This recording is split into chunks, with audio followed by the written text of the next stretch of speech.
Eto lang naman yung doktor na tinawag na the most prolific serial killer sa modern history. Kasi naman, lang naman niyang mahigit 250 elderly patients niya gamit ang ipinagbabawal na teknik. Ang video ito ay naglalaman ng mga sensitibong kwento ng tunay na krimen na maaaring hindi angkop para sa lahat ng manonood. Layunin ng content nito ang magbigay ng impormasyon at babala, hindi upang i-glorify ang anumang kriminal na gawain. Kung hindi ka komportable sa ganitong klase ng kwento, malaya kang lumakang sa video na ito, maging mapanuri at manatiling ligtas. Kung hindi niyo pa to kilala, siya si Harold. Tawagin na lang nating Doc kasi naging doktor siya. Yun na nga, isang well-respected family doctor sa England taong 70s hanggang 90s. Kilala siya bilang maaasahan, mabait, at laging available para sa kanyang mga pasyente. Lalo na sa mga nakakatanda. Kasi parang dun siya mas professional. Tama bang term ko? Anyway, kung alam lang nila na ang ibig sabihin ng available ay handa kang anytime, eh di sana hindi na sila nagpatingin sa kanya, no? Teka lang, parang ang bilis ng kwento. Balikan muna natin ng konti ang buhay ni Doc kasamang nanay niya. So, nung kabataan niya, sobrang close nilang dalawa. Yung tipong ang sweet nila palagi, na parang siya lang yung anak ng magulang niya. Ganun yun. Yung nanay niya, sobrang energetic at masiyahin. Kaso nga lang, isang araw, nagkaroon sila ng malaking pagsubok sa buhay. Yung dating energetic at masiglahin niyang nanay,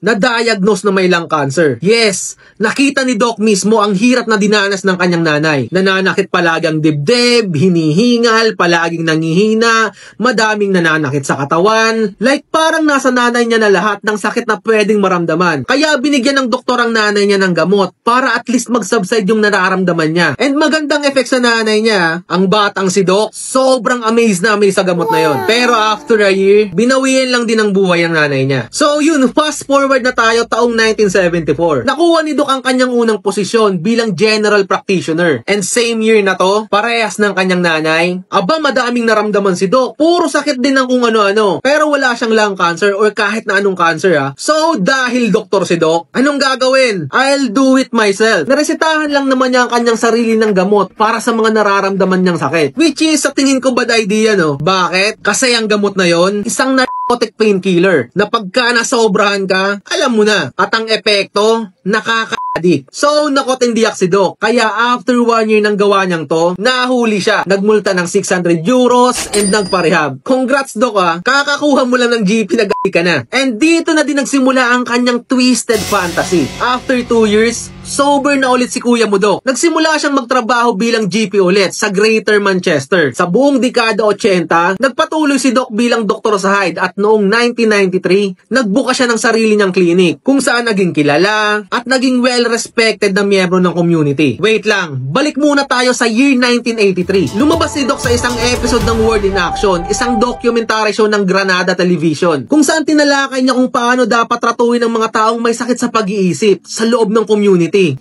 Galing pa talaga sa kanya, no? And dito na tayo sa crime na kinumit niya. Oh, sobrang excited nyo na naman, no? Ito talagang hinihintay nyo, no? Pustahan tayo. Anyway, hindi ko alam kung anong nag-trigger sa kanya para gawin niya to. O talagang psychopath lang si Doc. Isang araw, may pumunta sa kanyang clinic. Matandang babae. Tawagin na lang nating Granny. Sumakay si Granny sa isang taxi. Ang driver, tawagin na lang din nating driver. So yun, pumunta sila sa clinic ni Doc. Doc, pwede pa check up? Si Doc naman, tayo. Si Granny, parang hindi pa naman mamamatay.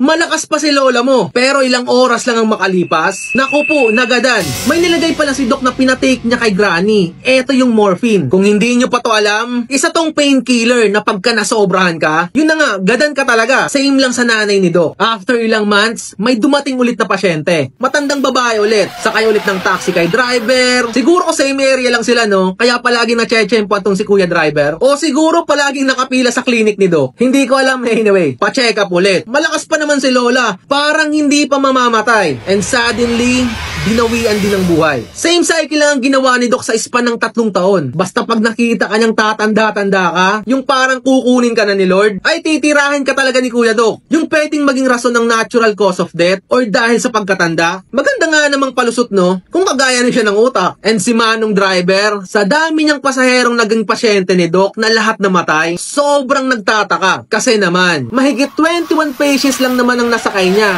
na sa tingin niya may kalakasan pa naman. Tapos namatay Kakamatay na lang ng tingnan ni Doc. So, tumawag siya ng pulis. Pero yun na nga, nagsosuspecha lang naman siya. Kaya wala namang ginawa ang mga pulis. Eto din si Linda, isa ding GP. Sobrang nagtataka din sa high death rate ng pasyente ni Kuya Doc. Kaya tamang report din. Kaso wala talagang sufficient evidence na magpapatunay sa kanilang mga paratang. Kaya si Doc, natural ang pagkamatay nila. Tanda na eh. Hanggang sa isang araw, isang former mayor ang nagpa-check up kay Doc. Siya si Kat. 82. Oh, punta ka sa bahay. Si Doc naman, dali-daling pumunta. Matagal niya na tong pasyente. Siguro naghahanap lang siya ng tiyempo para patayin. Pagkadating, pinainom ulit si Lola ng morphine. And suddenly, binawian ng buhay. Pero di pa tapos. Ang anak ni Kat na si Angela, isang abogado. Nako, tamang hinala. Biruin nyo naman. Last will ng kanyang nanay, lahat ng mana mapupunta kay Doc. Mahigit 23 million pesos yun, guys. Wow, kapamilya yan. Yung death cert, nakalagay dahil sa katandaan. Kahina-hinala din. And yes, permado din ni Doc. Dahil dito, lumapit si Angela sa pulisya na agad nagsimula ng investigasyon. Inilibing na si Kat, pero hinukay ang katawan para sa autopsy. Doon, natuklasan na may sa katawan. Isang gamot na karaniwang ginagamit sa mga pasyenteng may cancer. Nang tanungin si Doc, Yan si Kat, kaya namatay. pero nung busisiin ng mga pulisya ang kanyang computer, nadiskubre ang mga entry isinulat lang niya pagkatapos mamatay ni Kat. Huling-huli! And yun na nga, naaresto si Doc at nakatulan ng life para sa 15 counts of murder.